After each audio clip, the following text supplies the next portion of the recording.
to sources, the census is expected to start from the 1st of January 2025. Yes, this is very, very big news. For the first time, the column of community will be added to the census data is what our sources are telling us. Now, sources are also telling us that the census data will be released sometime in 2026.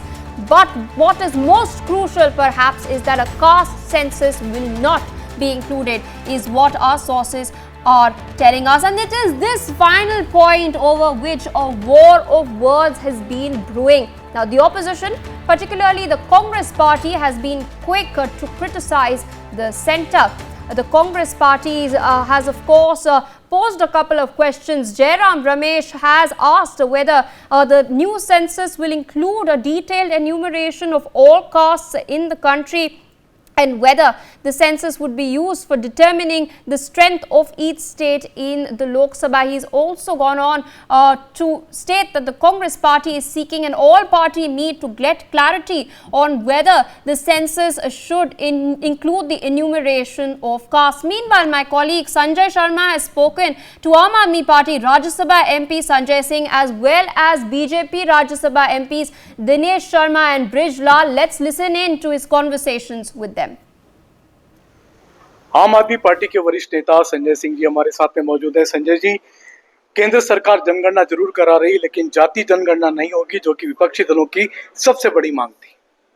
देखिए, ऐसा है, Bharatiya Janata party इस देश के दलितों, पिछड़ों, आदिवासियों, अल्पसंख्यकों से नफरत करने वाली पार्टी, इस देश की 80% आबादी से नफरत करने वाली पार्टी। इसीलिए आज तक संघ का प्रमुख न तो कोई दलित हुआ न पिछड़ा हुआ। इसीलिए आज तक भारतीय जनता पार्टी में राष्ट्रीय अध्यक्ष के पद पर एक बार को छोड़ के कभी कोई दलित और पिछड़े को नहीं बैठाया गया। तो इसलिए ये पार्टी मूलतः दलितों, पिछड़ों और आदिवासियों की विरोधी है, अल्पसंख्यकों की विरोधी है, और इसी के कारण ये जातीय जनगणना नहीं चाहते। भाई, देश भर में तमाम योजनाएं दलितों, पिछड़ों, आदिवासियों, अल्पसंख्यकों के लिए चलाई जाती है। जब उसका सही आंकड़ा आपके पास नहीं होगा तो आप कैसे उसको चलाएंगे, कैसे संचालित करेंगे? इसका मतलब आरक्षण की व्यवस्था है। देश में आरक्षण की व्यवस्था में अलग अलग जातियों को, अलग अलग वर्गों को कैसे प्रतिनिधित्व मिलेगा जब आपको संख्या का भी पता नहीं? तो इसलिए जातीय जनगणना जरूरी है।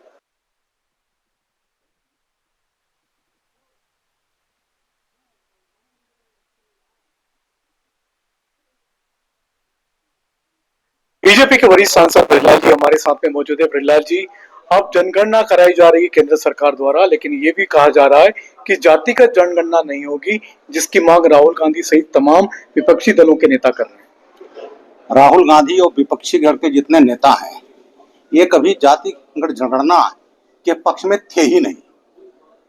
अरे, इन्होंने जो बैकवर्ड कमीशन काका कालेकर कमीशन बाउंड्री में बना, और उसकी नेहरू जी ने संस्तुतियां लागू नहीं की। मंडल कमीशन सभी जानते हैं, इंदिरा गांधी जी ने नहीं लागू की, राजीव गांधी जी प्राइम मिनिस्टर थे, उन्होंने लागू नहीं की। जब नॉन कांग्रेस सरकार बनी तो लागू हुई। तो ये तो हमेशा जाति जनगणना के पक्ष में नहीं थे, ये केवल अपनी राजनीति चमकाने के लिए करते हैं। तो भारतीय जनता पार्टी जो निर्णय लिया है, जाति जनगणना नहीं होगी और नहीं होनी चाहिए, और मैं इसका स्वागत करता हूँ। क्यों नहीं होना चाहिए? किसके पीछे तर्क क्या दिया जा रहा है? तर्क ऐसा है, सिवाय इससे सामाजिक विद्वेष पैदा करने के लिए कुछ नहीं होगा। और जहां तक भारतीय जनता पार्टी है, हमको सबका साथ, सबका विकास, सबका प्रयास, सबका, ये उसकी बात हम करते हैं और कर रहे हैं। क्या कि किसी को जो 4.5 करोड़ मकान मिले हैं, उसमें कोई जात बिरादरी है, कोई धर्म है? 80 करोड़ लोगों को राशन मिल रहा है, कोई इसमें जात बिरादरी धर्म है? शौचालय में जितनी योजनाएं हैं वो सबको मिल रही है। तो इन्होंने क्यों नहीं दिया? इंदिरा गांधी ने गरीबी हटाओ के नाम पर चुनाव जीत लिया। तो ये इनके केवल राजनीतिक स्टंट है, और भारतीय जनता पार्टी उसको करके दिखाती है। भारतीय जनता पार्टी के वरिष्ठ नेता दिनेश शर्मा जी हमारे साथ में मौजूद थे। सर, जातिगत जनगणना नहीं होगी, भारत सरकार जनगणना जरूर कराएगी, लेकिन संप्रदाय और धर्म की गिनती भी इसमें हो सकती है। जातिगत जनगणना कैसे मना किया जाए? नहीं, देखिए ये तो सरकार की नीति होगी, उसके अनुसार वो काम करेंगे। माननीय प्रधानमंत्री जी का स्पष्ट मंतव्य है, सबका साथ, सबका विकास, सबके लिए प्रयास और सबका विश्वास, और उसके आधार पर सरकार का संचालन है। और उन्होंने कह दिया है कि ये जो आज उनकी योजनाएं हैं, उनके पीछे अगर आप देखो कि अनाज मिल रहा तो सबको मिल रहा है, आज मकान मिल रहा तो बगैर जाति के मिल रहा है, राशन मिल रहा तो बगैर जाति के मिल रहा है। उनका है कि जो नीचा है, जो गरीब है, वो ऊंचे उठे, सबके साथ समान न्याय हो और कोई भी पिछड़ा ना रहे, कोई भी गरीब ना रहे। इसके उन्नयन का अभियान प्रधानमंत्री जी ने चलाया है। ये विपक्ष जानकर बांटकर कि इनको वर्ग वर्ग में कर दो, जैसे अंग्रेज थे ना, जातियों का नाम अंग्रेजों ने दिया, उससे पहले मुगलों ने दिया था, उससे 4 गुना अंग्रेजों ने कर दिया। अब वो काम कांग्रेस कर रही है। ये तो दिनेश शर्मा जी, जिनका कहना है कि कांग्रेस लगातार बांटने का काम कर रही है और जहां तक पटाखे जलाने की बात है तो दिवाली पर ही रोक क्यों, जबकि दिवाली तो प्रदूषण मुक्त करने का त्योहार है। Sanjay Sharma, India news Delhi. All right, viewers, there of course you've heard the conversation my colleague Sanjay Sharma has had with these Rajya Sabha MPs.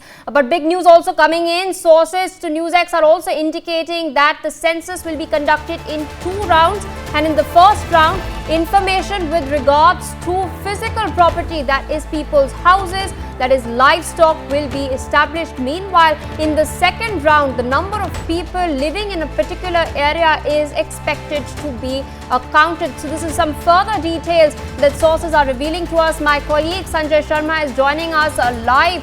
Sanjay, we've of course heard your conversations with the politicians earlier itself, but it seems that some new information is coming to light. We are expecting, according to sources at least, that the census will be conducted next year, and murmurs that the data will be revealed in 2026.